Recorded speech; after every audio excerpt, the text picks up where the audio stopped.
Hi guys, Mahesh friends. ఈరోజు మనం DSC సంబంధించి వివిధ దినపత్రికల్లో వచ్చిన ఇన్ఫర్మేషన్ అయితే చూద్దాం. ముందుగా ఆన్లైన్ పరీక్షపై ఫిర్యాదులు వెలువ అని చెప్పి ఇన్ఫర్మేషన్ అయితే ఉంది. డిఎస్సి 2018 ఆన్లైన్ పరీక్షను వ్యతిరేకిస్తూ ప్రభుత్వ టోల్ ఫ్రీ నెంబర్కు అభ్యర్థులు పెద్ద ఎత్తున ఫిర్యాదులు చేస్తున్నారు. ఈ ఆన్లైన్ పరీక్షలతో అభ్యర్థులకు రకరకాలుగా పేపర్లు వస్తాయని, కొందరికి సులభంగాను మరికొందరికి కష్టంగా ఉంటుందని పేర్కొంటున్నారు.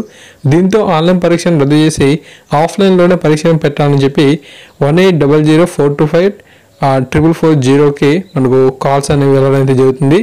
రాష్ట్ర వ్యాప్తంగా డిఎస్సికి 6 లక్షల పైగా అభ్యర్థులు దరఖాస్తు చేశారు. వారంతా ప్రభుత్వం నుంచి స్పందన వస్తుందనే ఆశతో టోల్ ఫ్రీ నెంబర్కు ఫిర్యాదు చేస్తున్నారు. అందరికీ ఒకేసారి ఆఫ్లైన్ పరీక్ష పెట్టాలని కోరుతున్నారు. ఈ నెల 24వ తేదీ నుంచి డిఎస్సి పరీక్షలు అయితే ప్రారంభం కానున్నాయి. డిసెంబర్ 10 నుంచి హాల్ టికెట్స్ అనేవి అందుబాటులోకి అయితే ఉంచుతామని చెప్పి పాఠశాల విద్యా కమిషనర్ కె సందేరాని గారు తెలిపారు. ఓకే, సో తర్వాత మనకు సవరణకు దరఖాస్తు స్వీకరణ చెప్పిన ఇన్ఫర్మేషన్ అయితే ఉంది. డిఎస్సి ఆన్లైన్ దరఖాస్తులో సవరణకు పాఠశాల విద్యాశాఖ అవకాశం కల్పించింది. వెబ్సైట్లో అభ్యర్థుల కోసం ప్రత్యేకంగా ఫిర్యాదుల ఫార్మేట్ని అందుబాటులోకి ఉంచింది. అభ్యర్థులు వారి యొక్క తల్లిదండ్రుల పేర్లు, మొబైల్ నంబర్, జెండర్ వంటి అంశాలను అయితే మనకు మార్పు చేసుకోవచ్చు. మీరు అఫీషియల్ వెబ్సైట్కి వెళ్ళిన తర్వాత అక్కడ క్యాండిడేట్ ఐడి, రిఫరెన్స్ ఐడిని, తర్వాత మీ యొక్క డేట్ ఆఫ్ బర్త్ని, ఆధార్ కార్డ్ నెంబర్ని ఎంటర్ చేసి ఇంకా డీటెయిల్స్ని క్లిక్ చేసినట్లయితే నెక్స్ట్ ప్రాసెస్లోకి వెళ్తారు. ఓకే, తర్వాత మనం చూసినట్లయితే విశాఖ పేపర్లో డిఎస్సి ఉద్యమ అభ్యర్థికి అనారోగ్యం, మానసిక ఒత్తిడి కారణం, ప్రైవేటు ఆసుపత్రికి తరలింపు, ఉద్యమకారులకు అపరిచితుల నుంచి బెదిరింపులు అని చెప్పి ఇన్ఫర్మేషన్ అయితే ఉంది. అంతేకాకుండా పోస్టుల పెంపై కూడా మనకు ప్రభుత్వం అనేది మౌనం వహిస్తుంది.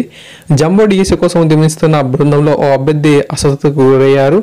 తూర్పుగోదావరి జిల్లా కాకినాడకు చెందిన ప్రసాద్ను సహచరులు హుటాహుటిన గుంటూరులోని ఓ ప్రైవేట్ ఆసుపత్రికి తరలించారు. ప్రభుత్వం మొక్కుబడి పోస్టులతో డిఎస్సి 2018 ఇవ్వడంపై రాష్ట్ర వ్యాప్తంగా నిరసనలు నెలకొన్నాయి.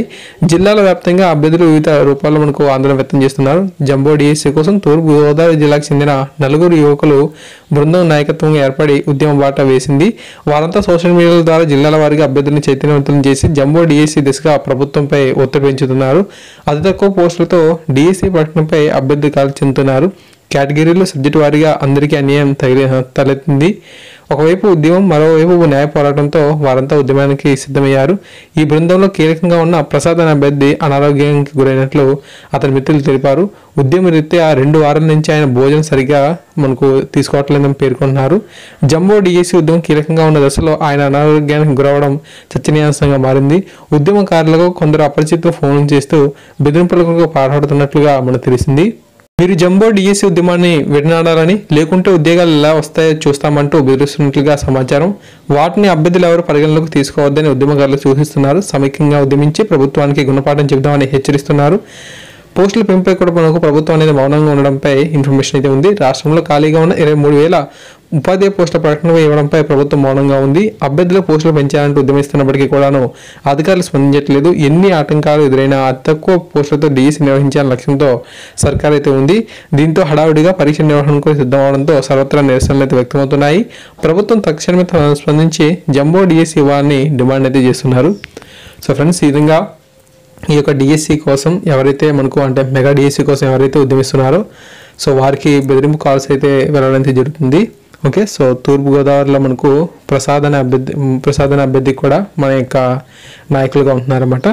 సో వారికి కూడా బెదిరింపు కాల్స్ రావడం అండ్ అంతేకాకుండా అతను కూడా ఈ యొక్క పోస్టులు అనేవి తక్కువగా ఉండడంతో సో అతను ఫుడ్ అనేది బాగా తీసుకోవడం లేదనమాట. అందువల్ల ఏంటంటే అతను చాలా ఒత్తిడికి అయితే గురవుతున్నాడు అండ్ అంతేకాకుండా హెల్త్ కూడా బాగా పాడైందని చెప్పి ఇన్ఫర్మేషన్ అయితే ఉంది. సో అందువల్ల ఏంటంటే మనకు ఈ తూర్పుగోదావరికి సంబంధించిన అభ్యర్థులకి ఈ విషయం తెలిసే ఉంటుందని చెప్పి నాకు అనిపిస్తుంది. Okay, so friends, thanks for watching this video. So మరిన్ని అప్డేట్స్ కోసం మన ఛానల్ సబ్స్క్రైబ్ చేసుకోండి. Thank you.